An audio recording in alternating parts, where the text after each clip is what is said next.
Hello friends, today we are going to see how to apply for any IPO, namely initial public offering, or any FPO, further public offering, using Syndicate Bank net banking.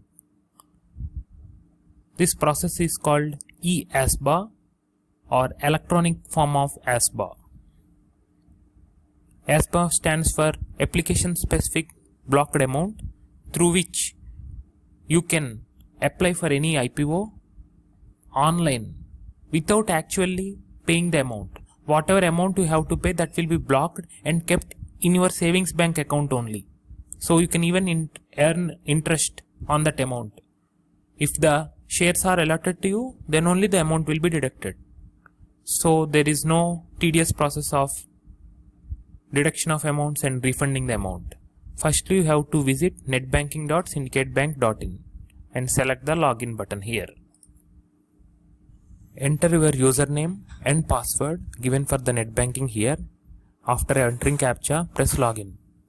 So once you log in, you have to go to the menu, scroll down and go to the eASBA. Once you log in to this screen, you can apply for a new IPO application. Here on the left side, you have to go to current issues.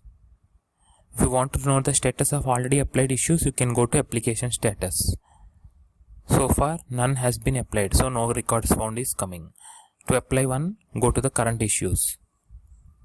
Then comes the list of current issues that are available. Say for example, if you want to apply for Shriram Transport Finance, which is a rights issue, you can just click on it. You should select investor category as RIC, which stands for retail investor category. So this is the minimum amount. Minimum 1 share you can purchase. You should select your Demat account number. How much quantity you are eligible, that will be already intimated to you. So the bid price here is 570. You have to enter that here. You can enter the quantity here.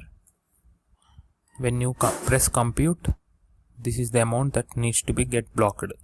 Once you press submit, it will ask for the transaction password. Enter the transaction password and press submit, and hence once this is over, the amount will be blocked in your account without the need of any check or DD or UPI or any transaction. Using eASBA process, the funds will still be available in your savings bank account, but they are blocked. Do subscribe to our channel for more such videos, and do like the video if you really like the explanation in just under 3 minutes.